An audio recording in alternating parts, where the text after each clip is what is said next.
Hello everyone, welcome back to the Christian Prodigy. Today we are going over Exodus 10 through 12. So let's get right into it. So Exodus 10, the plague of locusts. Then the Lord said to Moses, "Go to Pharaoh, for I have hardened his heart and the hearts of his officials, so that I may perform these signs of mine among them, that you may tell your children and grandchildren how I dealt harshly with the Egyptians, and how I performed my signs among them, and that you may know that I am the Lord." So Moses and Aaron went to Pharaoh and said to him, "This is what the Lord, the God of the Hebrews, says. How long will you refuse to humble yourself before me? Let my people go, so that they may worship me. If you refuse to let them go, I will bring locusts into your country tomorrow. They will cover the face of the ground so that it cannot be seen. They will devour what little you have left after the hail, including every tree that is growing in your fields. They will fill your houses and those of all your officials and all the Egyptians, something neither your parents nor your ancestors have ever seen from the day they settled in this land till now."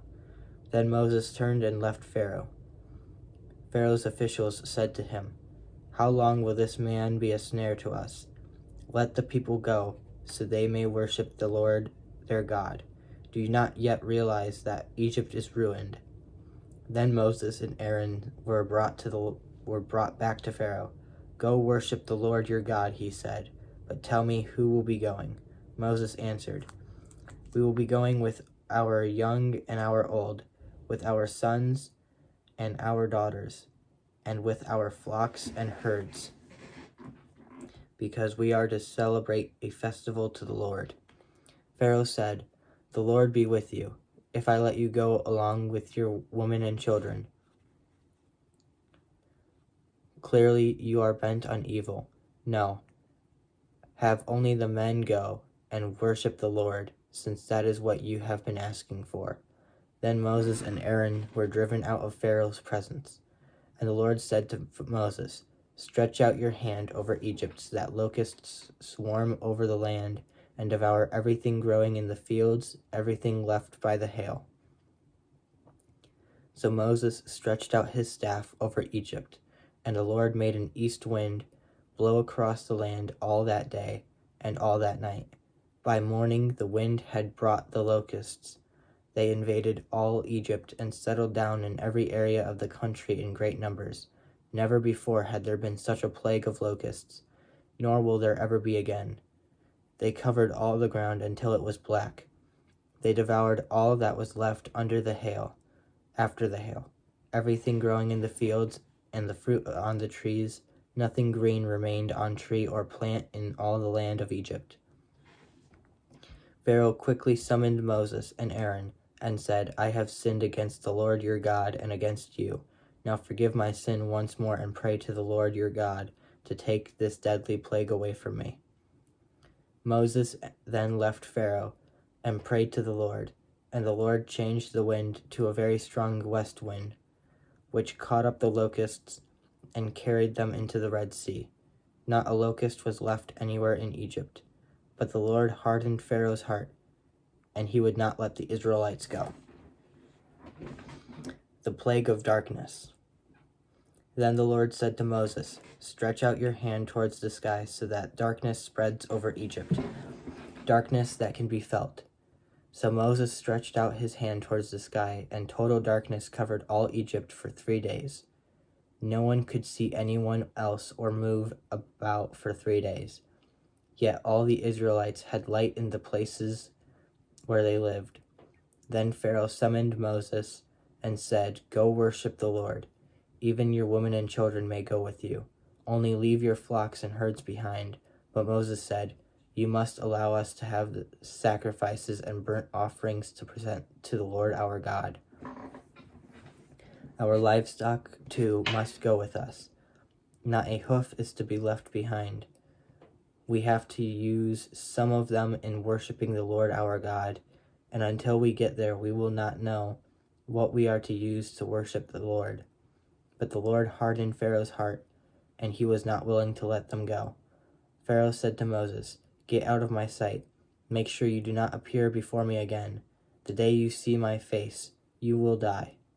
"Just as you say," Moses replied. "I will never appear before you again." Chapter 11. The Plague of the Firstborn. On the Firstborn. Now the Lord had said to Moses, "I will bring one more plague on Pharaoh and on Egypt. After that, he will let you go from here. And when he does, he will drive you out completely. Tell the people that men and women alike are to ask their neighbor for articles of silver and gold. The Lord made the Egyptians favorably disposed toward the people, and Moses himself was highly regarded in Egypt by Pharaoh's officials and by the people.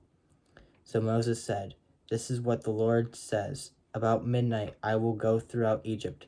Every firstborn son in Egypt will die, from the firstborn son of Pharaoh, who sits on the throne, to the firstborn son of the female slave who is at her handmill, and all the firstborn of the cattle as well.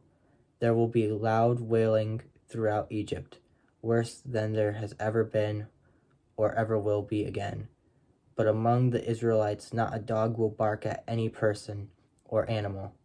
Then you will know that the Lord makes a distinction between Egypt and Israel. All these officials of yours will come to me, bowing down before me and saying, 'Go, you and all the people who follow you,' and after that I will leave." Then Moses, with hot anger, left Pharaoh.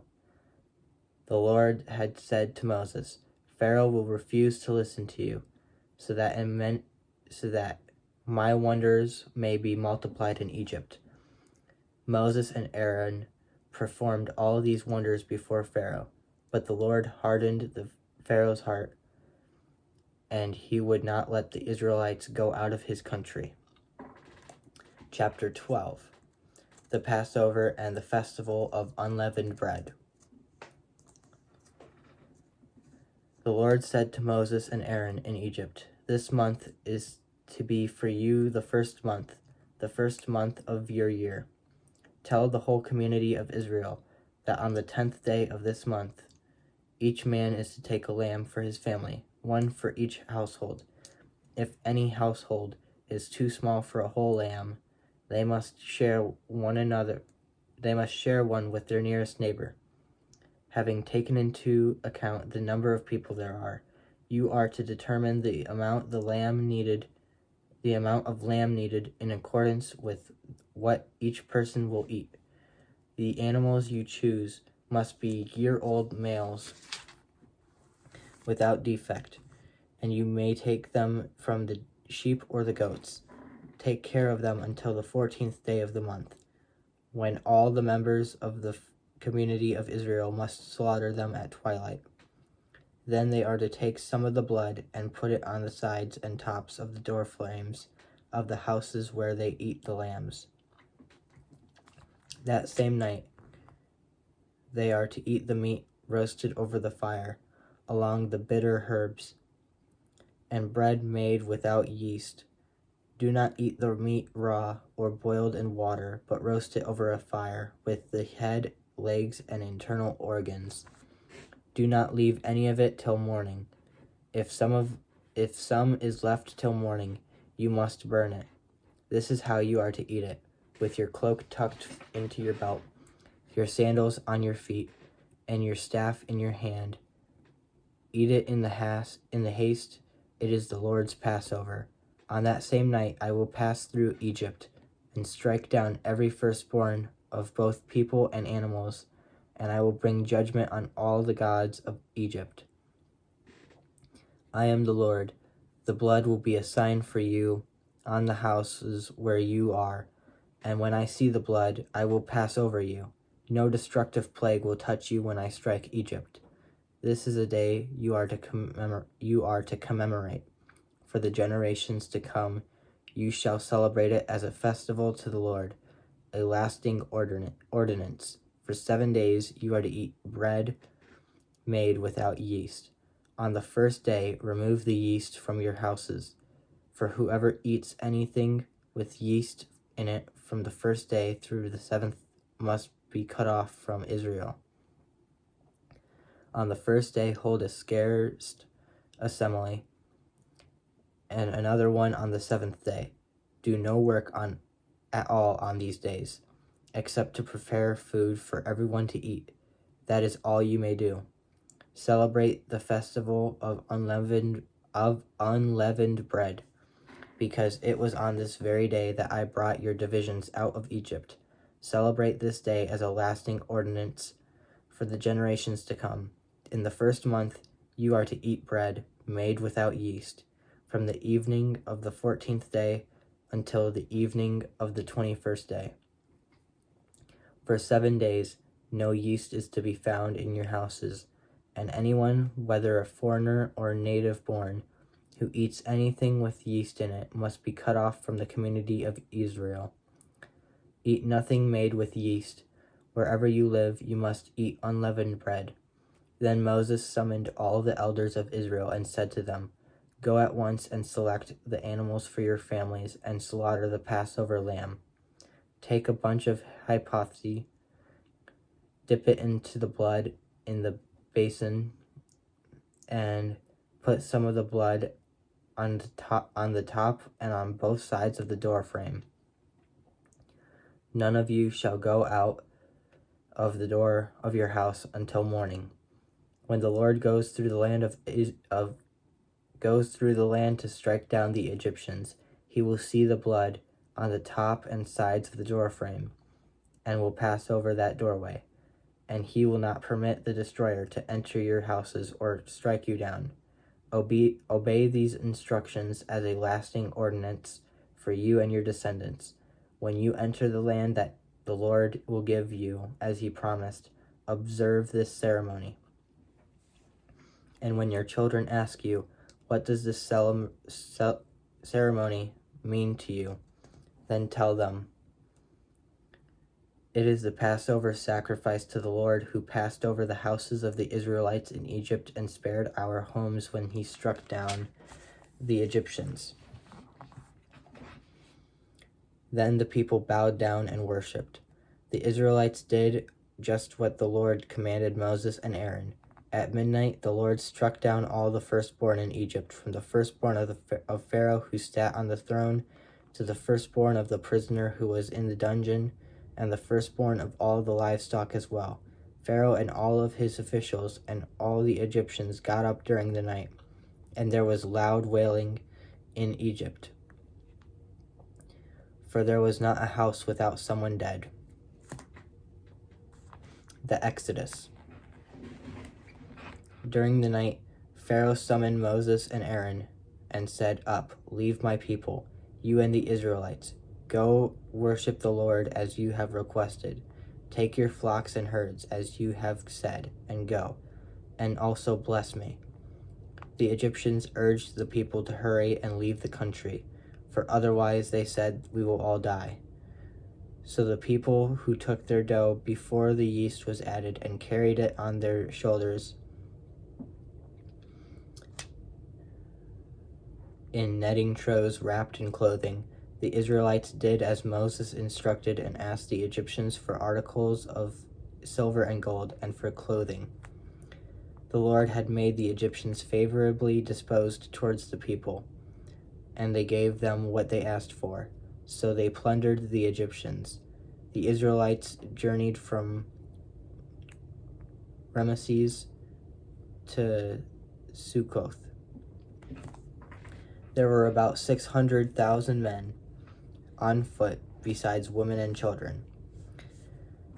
Many other people went up with them, and also large droves of livestock, both flocks and herds, with the dough the Israelites had brought from Egypt. They baked loaves of unleavened bread. The dough was without yeast because they had been driven out of Egypt and did not have the time to prepare food for themselves. Now the length of time the Israelite people lived in Egypt was 430 years. At the end of the 430 years, to the very day, all the Lord's divisions left Egypt, because the Lord kept vigil that night to bring them out of Egypt. On this night, all the Israelites are to keep vigil to honor the Lord for the generations to come.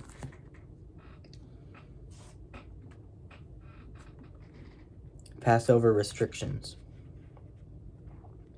The Lord said to Moses and Aaron, "These are the regulations for the Passover meal. No foreigner may eat it. Any slave you have bought may eat after you have circumcised him, but a temporary resident or a hired worker may not eat it. It must be eaten inside the house. Take none of the meat outside the house. Do not break any of the bones. The whole community of Israel must celebrate it. A foreigner residing among you who wants to celebrate the Lord's Passover must have all the males in his household circumcised. Then he may take part like one born in the land. No uncircumcised male may eat it. The same law applies both to the native born and to the foreigner residing among you." All the Israelites did just what the Lord had commanded Moses and Aaron, and on that very day the Lord brought the Israelites out of Egypt by their divisions. So that is Exodus 10 through 12. So I hope you guys enjoyed the video. If you guys did, make sure to leave a like. If you're new, consider subscribing, and I will see you guys later. Goodbye.